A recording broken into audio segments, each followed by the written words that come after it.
खासकर rural areas के अंदर, तो वो बड़ी जल्दी बहकावे में आ जाते हैं और सस्ते इलाज के चक्कर में वो अपनी लाइफ के साथ डॉक्टर्स जो हैं झोला छाप वो प्ले करते हैं। They are playing with the life of HIV positive people. तो अभी पीछे मैंने NHRC जो है नेशनल ह्यूमन राइट कमीशन में क्वेश्चन जितना हो सके संक्षेप में। तो मैं यही कह रहा हूँ कि NHRC में मैंने ऑनलाइन वेबसाइट पे कंप्लेन भी की है अभी कुछ दिन पहले, लेकिन जो रिप्लाई है वो नहीं मिलता और जो पुलिस की सपोर्ट है कि भाई इनके खिलाफ कोई एक्शन होना चाहिए या कोई स्ट्रॉन्ग लॉ होना चाहिए, वो भी अभी तक नहीं है झोला छाप पे। और दूसरा आईड्यूज का जो नशा करते हैं, सुइयां लगाते हैं, उनके लिए भी आज ट्रीटमेंट की, शेल्टर की, एजुकेशन की और होमलेस जो हैं उनके लिए अभी भी कोई ऐसा विशेष प्रावधान नहीं है कि उनके लिए उनको रिहैब किया जाए। एक बहुत बड़ी समस्या है दिल्ली स्तर पे, अर्बन एरियाज के अंदर, दिल्ली जैसे शहर में ज्यादा देखने में आ रही है। जो 20% छूट है प्राइवेट हॉस्पिटल्स में वो HIV पॉजिटिव लोगों को नहीं मिलती है क्योंकि राशन कार्ड मांगा जाता है। आपने बहुत अच्छा कहा कि कोई नीड जरूरत नहीं है किसी भी प्रूफ की साबित करने की कि मैं BPL हूं या APL हूं। तो एक ये बहुत खुशी की बात है। और जो डबल ऑर्फन है हमारे देश के बच्चे जो HIV पॉजिटिव भी हैं और विडोज जो है महिलाएं HIV पॉजिटिव भी हैं, उनके लिए अभी एक लीगल एड की एक बड़ी समस्या आ रही है कि उनको नहीं पता कि उनके जो लीगल एड क्लिनिक उनको कहाँ मिलेगा, फैसिलिटी कहाँ मिलेगी, उनको फंडामेंटल राइट्स नहीं पता अपने। एक ये समस्या है। ये एक स्पेशल सेशन होना चाहिए। ये बड़े मुद्दे हैं मगर आप देखिए, मेरे ख्याल से देखिए हमको ना अपना जो सरकारी सिस्टम है ना वो बहुत इम्प्रूव करने की जरूरत है। ये कमीशन वगैरह में आप लिखिए तो सही, लेकिन कोर्ट को इस्तेमाल करिए और कोर्ट को कैजुअली भी नहीं इस्तेमाल करना, एज ए लास्ट रिसोर्ट करना चाहिए, जैसे जस्टिस वर्मा भी सुबह बता रहे थे। लेकिन मुझे लगता है कि कोर्ट्स को हमें इस्तेमाल करना चाहिए जहां जहां भी वायलेशन होता है, और एक भी केस, किसी भी केस को इग्नोर नहीं करना चाहिए कि जब तक 10 नहीं होंगे तब तक हम कुछ नहीं करेंगे। Each case is a sample in itself.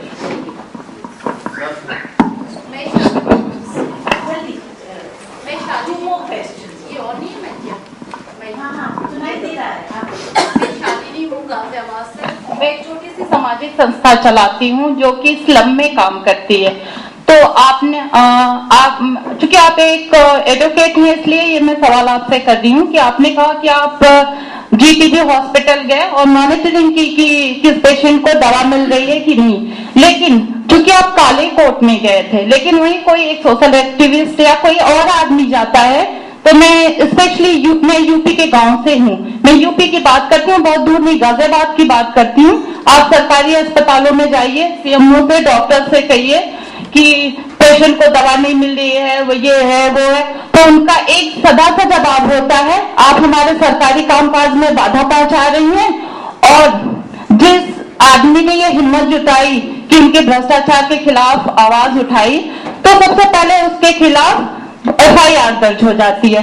तो चूंकि आप एडवोकेट हैं इसलिए मैं ये पूछना चाहती हूँ कि हम जैसे सोशल एक्टिविस्ट जब ये काम करने की हिम्मत जुटाते हैं या फील्ड में काम करते हैं, तो क्या देश के कानून में कोई ऐसी व्यवस्था नहीं है जो उनको थोड़ी सी सुरक्षा प्रदान करे?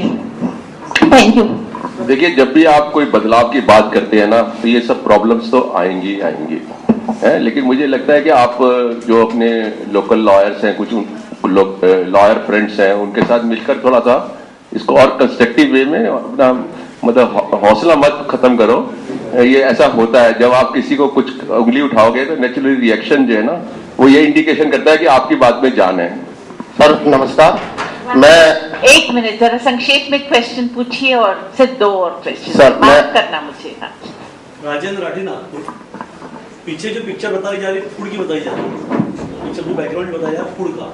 Food NRHM act is now repeat and instead of that food safety and standards act is been implemented since 5th of August of 2011. इस एक्ट में जो प्रीएम्बल है इट सेज दैट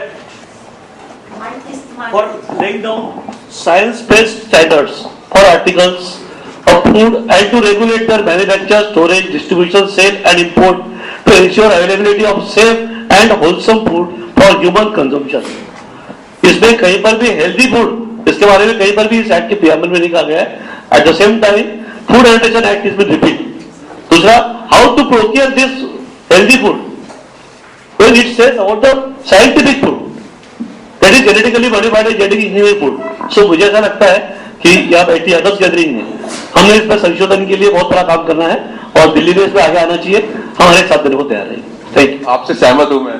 सर मैं ये एक लास्ट क्वेश्चन मैं नहीं आपने सर मैं अशोक अग्रवाल जी का बहुत धन्यवाद करना चाहता हूं और मैं CCBOS से कोऑर्डिनेटर दिल्ली प्रदेश रिजवान अहमद। सर आपने ये बताया कि जो प्राइवेट हॉस्पिटल्स हैं लैंड उनको दिया गया है मतलब शर्तों पे, उस पे एक बड़ी समस्या आई है। हमारे CCBOS के टीम ने ये जांच किया, वहां पे मेक्स हॉस्पिटल पटपड़गंज है, वहां पे जिसको एक जांच भी करवानी है जो PPL है, अगर वो सुबह 9 बजे जाते हैं और मेडिसिन के लिए बैठे तो उन्हें 5 बजे तक बिठा के रखना पड़ता है। वो हरासमेंट होते हैं, वो इतने परेशान हो जाते हैं। अगर उनको 20 रुपए की मेडिसिन भी लेनी है 50 रुपए की, तो वो कहते हैं कि डॉक्टर नहीं है, कल साइन होगा, कल आप आइए। उनको चक्कर लगा, उनको इतना हरासमेंट किया जाता है कि वो परेशान होकर के आज जो ये बातें हैं बहुत दुखते। तो हमारी टीम ने इस बात को जांच किया, हमें ऐसा कोई प्रदान कराया जाए कि जिससे कि हम उनके बारे में आपको रिपोर्ट दे सकें।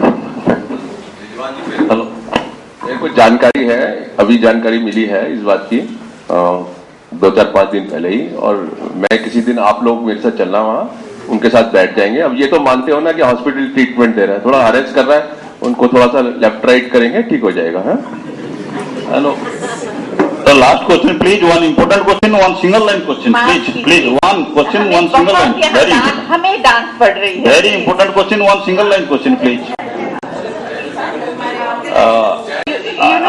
I am Judhishthir Meher from Orissa, western part of Orissa, and many more private hospitals are there in western part of Orissa, just adjacent to the Chhattisgarh region, and in that hospital a large area has been occupied.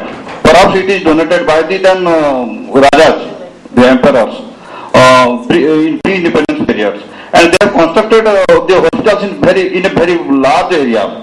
But there, so far the matter of free treatment to the poor is concerned.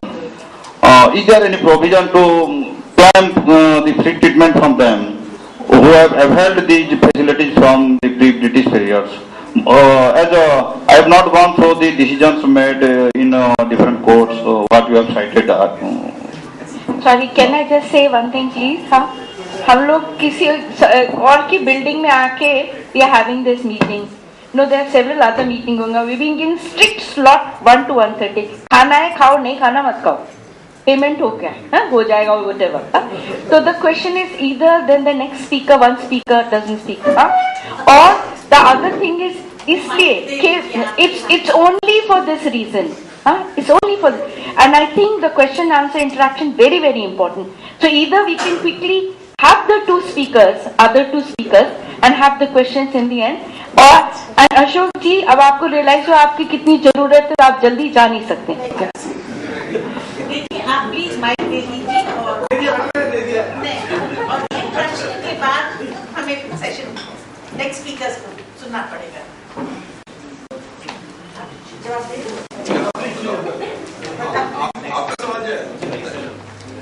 देखिए ऐसा है, देखिए ये जो free treatment का जो condition आती है ये लैंड एग्रीमेंट से आती है, जो लैंड अलॉटमेंट होता है। अब आपको ये पहले देखना पड़ेगा कि आपके वहां पे जो है लैंड जो दी गई है उसमें कोई इस तरीके की कंडीशन, क्योंकि लॉ तो कोई ऐसा है नहीं। यहाँ तो सरकारी हॉस्पिटल से दवाई लेने का लॉ नहीं है, प्राइवेट हॉस्पिटल से लेने का कहाँ होगा, तो लॉ की बहुत कमी है। You have to see it है। Thank you for a very illuminating talk and discussion. I can see that the audience would like to have you longer, but now I'd like to call upon Dr. K.S. Jacob from CMC Vellore. He's a well-known psychiatrist for those of you who do not know, but he writes in the Hindu so regularly that we almost believe he's a public health person, which he is anyway. Dr. Jacob, you have the slides.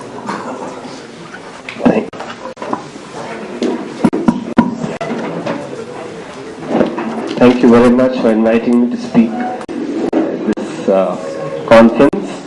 Can I have the next slide, please? I thought I'll just give an overview of the public health systems. I must admit that my background is from academia. I'm a recent convert to public health. My field experience is by going to many of the common review missions on the NRHM to different parts of the country to see the state of the public health systems there. I also have I'm also on some of these national committees related to NRHM and the Steering Committee of Health and the Planning Commission. Next slide, please. Now, all of us will agree that the public health systems in India the public health system are inadequate, they've been neglected. This results in a lot of out-of-pocket expenditure. That out-of-pocket expenditure for health is a major cause of indebtedness, and it actually represents a major crisis in healthcare. Next slide, please. Now, the National Rural Health Mission has actually done a lot for public health systems in India. It's refocused on health. It has prioritized rural India. There has been major financial, infrastructural and personnel inputs. It has attempted to integrate resources with the state and integrate different vertical programs.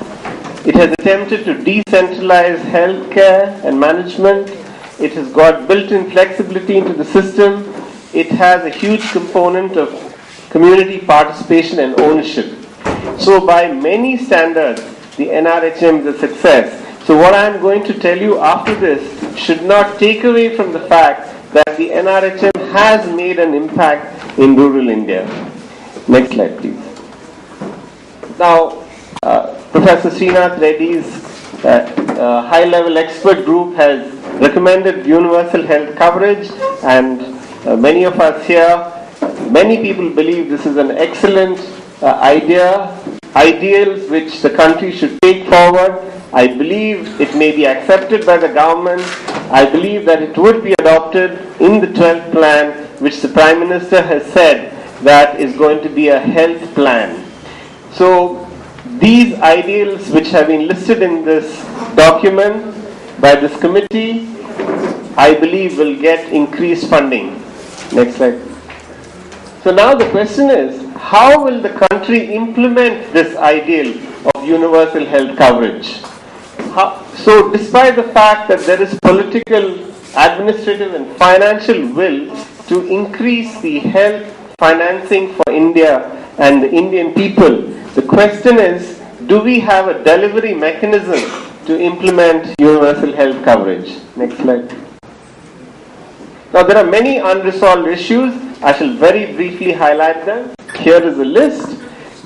How will we have standards and who will regulate standards for this healthcare delivery? Will there be an audit and accountability of such services? Will we look at process data of inputs or outcome assessment of quality of care? How will we use such data? Will the NRHM continue to function in its project mode, or will there be integration? Will the new platforms compete with the old? What happens to insurance and outsourcing? How will we procure supplies? What are the new inputs and the old ethos of the state health system? How can we improve community participation? How will we bring in social determinants of health and governance? Next slide, please. I shall just briefly dwell on each of these. Now, the Medical Council of India, as we all know, is the regulatory authority, but it has never engaged in medical practice. It has only engaged in setting up of new medical colleges. It has in Parliament, will be looking into this. So we urgently need regulation of medical practice. I believe that in addition, professional medical societies have not been looking at standards of practice. They've been looking at only the interests of their professionals. These societies and regulatory authorities should set up standard medical and diagnostic guidelines for the delivery of health care. And these should be mandatory. Many countries have standard guidelines which are followed in their smallest of hospitals. There is no reason why India should not adopt this policy. There should be professional development and recertification for all medical professionals so that people are up to date with new knowledge which is continually coming in.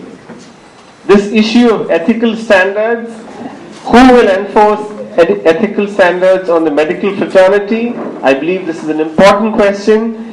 The regulatory authorities can't turn a blind eye to gross medical negligence and exploitation, and this should also come in from a legal point of view. Next slide. Now, I have been to many NRHM missions.